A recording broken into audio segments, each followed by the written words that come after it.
Goeiedag, hoe wonderlik is dit nie om op 'n Sondagmôre te kan wakker word nie. As jy op 'n Sondagmôre wakker word, dan is dit mos asof die geluide, alles rondom jou net anders is. En dan onthou jy skielik, Sondag, ja, dit is die eerste dag van die week. En dan onthou ons mos, op die eerste dag van die week het Jesus opgestaan uit die dood en Jesus leef. Ons is mense wat lewe vanuit die opstanding uit. Ons is mense wat 'n totale nuwe bestaan gekry het in Christus Jesus. Die opstandingskrag van Jesus Christus het in ons lewe 'n werklikheid geword. Daardie transformasie, daardie verandering. En dan wil ek graag hierdie geleentheid begin, ook met 'n doxologie. Dit is 'n stuk eer wat ons in hierdie dag ook aan die Here gee. En dit vind jy in 1 Timoteus hoofstuk 1 vers 17. Aan hom wat vir ewig koning is, die onverganklike, onsienlike, enigste God, kom toe die eer en die heerlikheid tot in alle ewigheid. Amen. En nou groet ek jou ook in die naam van die Here. Genade vir jou en vrede, van hom wat was en wat is, en wat kom, en van die 7 geeste wat voor die troon is, en van Jesus, die geloofwaardige getuie, die eerste wat opgestaan het uit die dood, die heerser oor die konings van die aarde. Ek het hierdie geleentheid begin, om iets te sê van die wonderlikheid, om ook op 'n Sondag te kan wakker word. En is dit nie wonderlik om mens te kan wees nie, om die voorreg te hê, om op hierdie aarde te kon leef nie. Maar ek dink dit is nog 'n baie groter vreugde, wanneer ons ook iets van ons nuwe mens wees, ons nuwe bestaan in Christus Jesus ontdek nie. Om in hierdie wêreld te wees beteken dat ek na die wêreld toe gestuur is, om ook 'n bepaalde funksie te verrig, om 'n verskil binne in die wêreld te maak. En daarvoor het die Here vir my doelmatig gemaak. Maar wanneer ek myself beleef ook as 'n kind van God, wat in Christus Jesus geroep is, dan beleef ek ook nog iets meer daarvan, 'n spesifieke roeping, 'n groot rede ook vir my bestaan, maar veral my nuwe bestaan in Christus Jesus. Die wêreld is daarom nou nie altyd so 'n maklike plek nie. Weerstand, teëspoed, of wat ook al, kan 'n mens tref. En soms wanneer ons as gelowiges geraak word, dan is dit vir ons nog 'n bietjie moeiliker. En wanneer ons teëstand ook binne in ons geloofslewe beleef, dan is dit vir ons nog 'n bietjie moeiliker. Want as ons gelowiges geword het, dan wil ons eintlik hê dat ons lewe op 'n manier bietjie plain sailing moet wees. Dat dit makliker behoort te wees, want ons behoort mos aan die Here.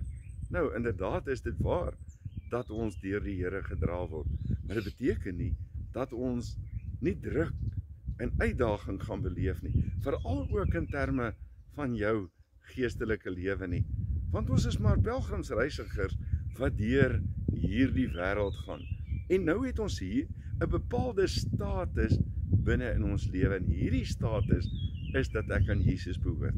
Dit is my identiteit wat ek mag hê. Soms kan 'n mens bietjie maklik dink oor mens wees, gewoon oor mens wees, oor die behoeftes wat uiteindelik na my eie kant toe kom. En dalk is dit dan 'n bietjie makliker. Maar wanneer ek regtig besef dat ek ook 'n geroepe mens is, dat ek 'n geroepe gelowige is in hierdie wêreld, dan word dit 'n bietjie moeiliker, want dan raak my lewe 'n lewe wat gefokus is op die Here, wat in Christus is, maar dan raak dit ook 'n saak van geroepenheid na die wêreld toe, hierdie wêreld waarbinne ek woon, waarin die mot en die roes verniel en die diewe inbreek en steel, en ook as gelowige mens ek bepaalde druk kan ervaar. Nou is dit ook so dat ons kerk is, dat ons gelowiges is, wat ook saam met mekaar is. En as ek gewoonweg dink oor kerk, dan kan ek oor kerk wees, sommer net dink oor die gebou waarheen ek gaan. En op 'n manier te praat op daardie manier van dis my kerk waarheen ek gaan, ons kerk. En ek besluit wanneer ek kerk toe gaan en oor hoe ek wil optree om op 'n organisatoriese manier gewoonweg na kerkwees te kan kyk. Maar wanneer ek besef ek is deel van 'n geloofsgemeenskap, ander mense wat saam met my op hierdie geloofsreis in die wêreld is, ek is 'n besondere gemeenskap, dan begin ek ook op 'n ander manier dink. Want dan besef ek dat ek nie alleen 'n nuwe identiteit het in Christus en 'n bepaalde geroepenheid het in Christus nie, maar dat ek ook deel is van 'n gemeenskap, 'n geloofsgemeenskap, ander wat dieselfde as ek is, wat saam met my binne in hierdie wêreld reis met 'n bepaalde roeping. Want dit is mos so dat ek weet my identiteit, my menswees lê in Christus.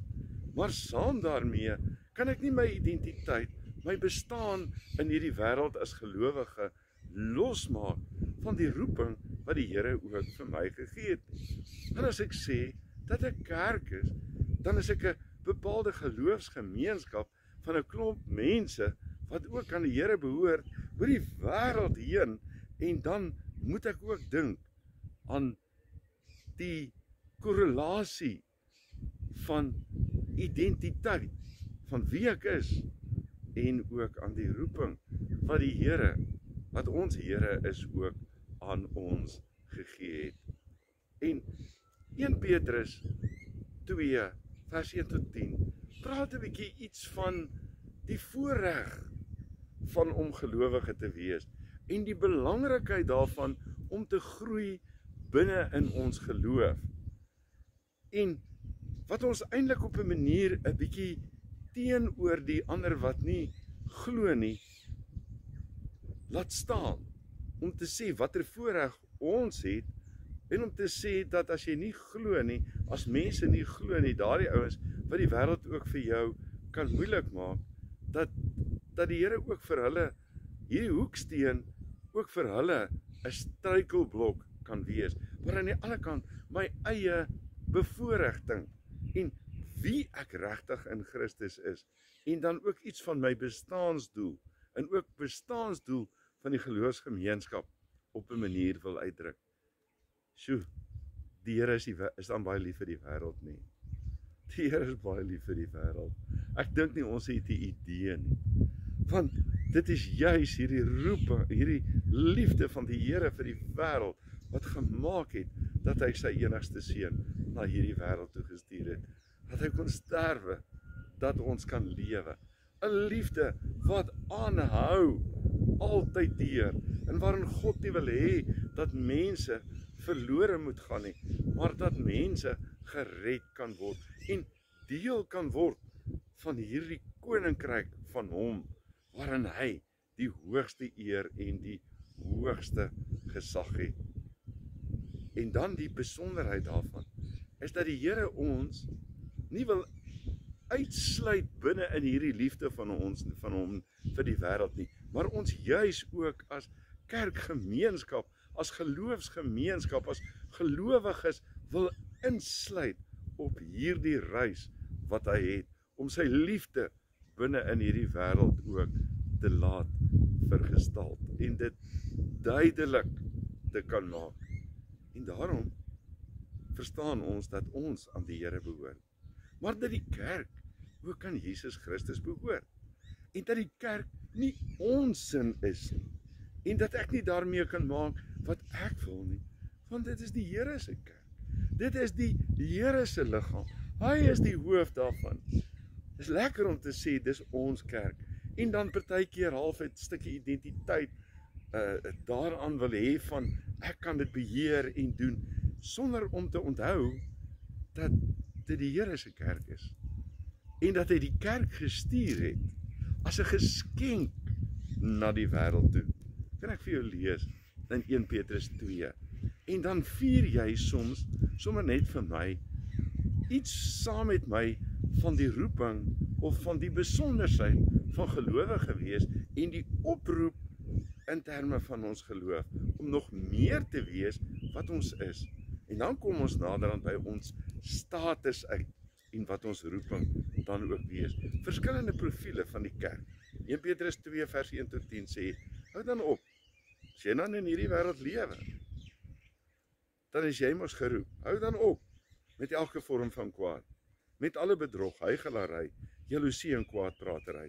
Soos pasgebore kindertjies smag na melk, moet julle smag na die suiwer geestelike melk, sodat julle daardeur kan opgroei en die saligheid verkry.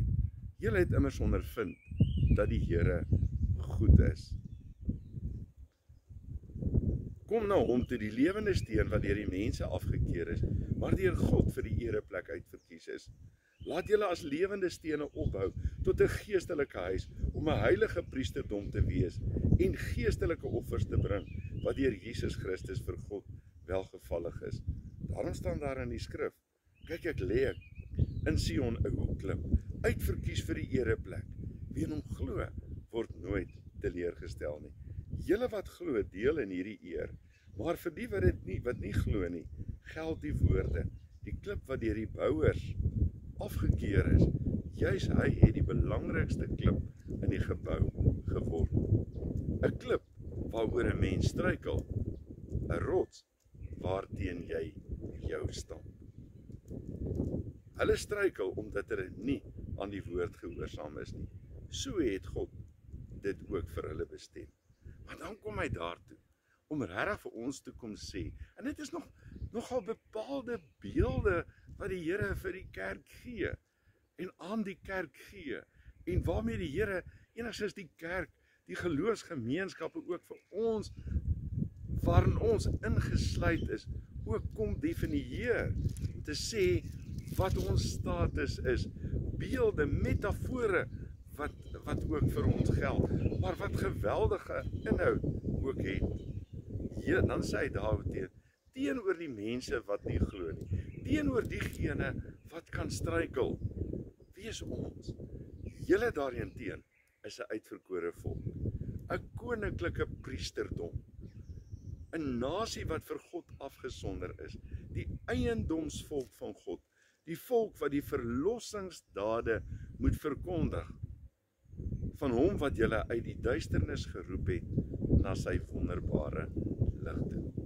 En dit is iets van ons identiteit, iets van ons bestaan, dit wat ek vanmôre kan beleef, nie sommer net gewone mens wees nie, maar geredde mens wees, God se mens wees binne in hierdie wêreld, nie maar net sommer 'n kerk wees, 'n gebou, klompie mense wat by mekaar kom, na willekeur besig is om te fokus uiteindelik op die sake wat vir hulle van belang is, alleen op 'n Sondag nie, maar wat 'n bepaalde bestaan het, 'n bestaande geroepenheid het vir elke dag van hulle lewe, en dan as geloofsgemeenskap by mekaar kom om opgebou te word, sodat ons ook kan uitbou na buite toe. Hier sê hy, is ons. Wat is ons? Hy sê, julle daarin teen. Onthou, hy praat met mense wat ook kan lydend wees binne in hierdie wêreld, vir wie ander, nie noodwendig die Romeinse ryk in daardie tyd, dit moeilik gemaak het nie, maar ook ander mense wat rondom hulle is, mense wat hulle geken het. Hy praat ook met hierdie mense, julle daarin teen, is 'n uitverkore volk, om te sê, dat julle is nie sommer net, iewers daar in die hart van God, van altyd af is julle ook uitgeroep, om deel van 'n volk te kan wees, as 'n mens net dink aan Israel in die geskiedenis, in die mate waarin die Here hulle ook geroep het, om sy volk te wees, sy openbaringsbemiddelaar binne in hierdie wêreld te wees, dat die Here ook vir ons as gelowiges, as Nuwe Testamentiese gelowiges, ook roep om 'n bepaalde volk te wees, om hierdie gevoel te kry van ek is uitverkies tussen ander. Die Here het letterlik my op my naam geroep, ek behoort aan hom. Aan die ander kant, ek kan sê, dis nie alleen, julle is alleen 'n volk nie, 'n unieke volk nie, iemand wat handpicked is nie, maar julle is ook 'n koninklike priesterdom. Wat beteken dat ons ook koninklik kan wees, as 'n mens dink aan die ampte van koning en priester wees, om leier te kan wees, leidend in die positiewe sin van die woord binne in hierdie wêreld, heersend te kan wees, oorwinnend te kan wees, maar aan die ander kant ook priesterlik te kan wees. En om priesterlik te kan te wees beteken om te kan bedien, om te buig, om dienend in die samelewing te wees, verskilmakend te kan wees, al is dit soms ten koste van ook my, vanuit my eie gevoelens en my eie ervarings. En dan ook, wat is die ander beeld wat hy gee? 'n nasie wat vir God afgesonder is. Met ander woorde, 'n volk, 'n groep mense wat eenkant gesit is, wat geheilig is, wat 'n besondere status ook het, wat vir God afgesonder is. Is dit nie wonderlik nie? Wat die Here terwille van sy koninkryk ook eenkant gesit het met 'n bepaalde roeping en 'n bepaalde ervaring om in die teenwoordigheid van die Here te kan leef, geheilig te kan wees, vir hom eenkant gesit te kan wees. En dan die eiendomsvolk van God. Ons behoort nie aan onsself nie. Ons behoort aan hom.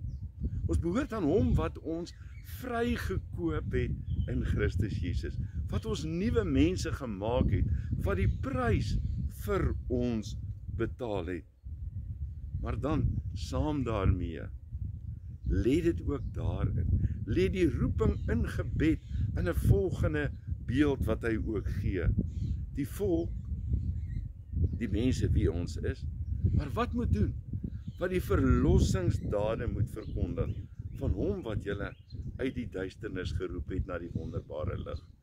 Die mense wat iets van die vreugde van wie hulle geword het, ook binne in die wêreld moet indra, wat moet vertel van die verlossing, wat iets moet vier van dit wat binne in ons lewe gebeur het, dit waaroor ons elke dag kan loop, elke dag kan getuig, wat ons uitgeroep het uit die duisternis, geroep het uit verlorenheid na die wonderbare lig. Ja, ouens daar in Turkye, in die klein Asië van destyds, mense wat vir wie dit ook moeilik is, wie is julle? Julle is mense wat verlos is. Julle is mense wat 'n status gekry het. En julle het 'n roeping om ook 'n getuienis te gaan leef na waar julle is. Praat hy vandag, praat met my en jou vandag ook, om net weer te sê, as ek die woord kan gebruik, halleluja, Here, dankie vir wie ek geword het, dankie vir wie ek is, dankie vir die status wat ek het, dankie vir die groep waartoe ek behoort, dankie vir my mens wees, dankie vir my geroepe mens wees. Dit is nie vanselfsprekend nie. Ek is eiendoms van volk van God. Ek is uitverkies. Ek is gered. En dit is die boodskap wat ek moet ook verkondig van die Here se verlossingsdade. Van dit wat in my lewe gebeur het, moet ek loop vertel.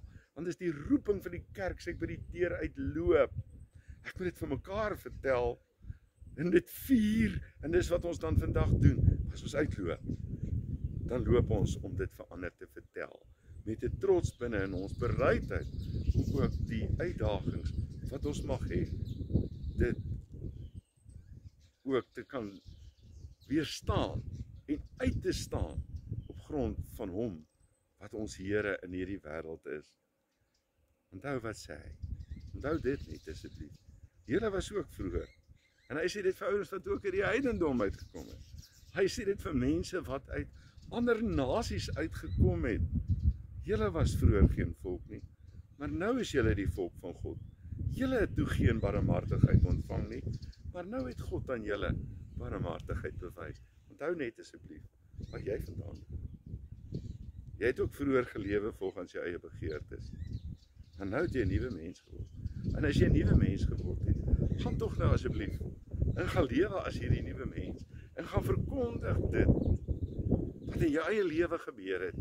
Gaan praat oor hierdie Here wat verlossing binne in jou lewe gebring het. Gaan praat nie alleen daaroor nie. Wys dit, demonstreer dit, lewe dit. Sondag roep jou op, roep my op. En Sondag wil die hele week, elke dag bepaal waar jy is. Mag hierdie week vir jou sommer 'n opgewonde week wees binne in jou roeping, binne in die koninkryk van God. Amen. Here, dankie dat U ons geroep het vanuit die duisternis uit na die wonderbare lig. En dit alles vanuit U genade, vanuit die heerlikheid van die onpylbare liefde. Here, dankie dat ons U kinders geword het en ons wil dit ook leef en ook as 'n geloofsgemeenskap hier in Kroesrand, in hierdie omgewing, in hierdie gemeente, Swartwater omgewing, hier in die Bosveld waar U ons ook geplant het, wil ons dit lewe, wil ons die omgewing ontdek en die mense ontdek, soos wat U hulle lief gehad het, hulle ook lief het. Soos wat U ons lief gehad het, ook dit bewys aan ander in die mate waarin U liefde ook vir hulle wil uitstort. Mag iets van die hemel ook in hierdie Bosveld deel, in hierdie wêreld en waar ons ook al na hierdie woord luister, dit ook inderdaad waar maak. Dankie dat U ons deur ons uitdagings van elke dag wil dra. Soms is dit moeilik, soms is dit swaar, soms sukkel ons, Here, maar dankie dat ons weet, U is ons getroue leidsman, die volëinder van ons geloof. Seën ons dan, Here, en seën die wêreld, seën die wyeer wêreld met die rykdom van U genade. Dankie dat ons die draers daarvan kan wees en die tekens daarvan kan wees. Ons dankie daarvoor in Jesus naam. Amen. Die genade van ons Here Jesus Christus, die liefde van God, die gemeenskap van die Heilige Gees, bly met jou elke dag. Amen. Ek hoop jy het 'n baie lekker dag en 'n baie geseënde week. Groet.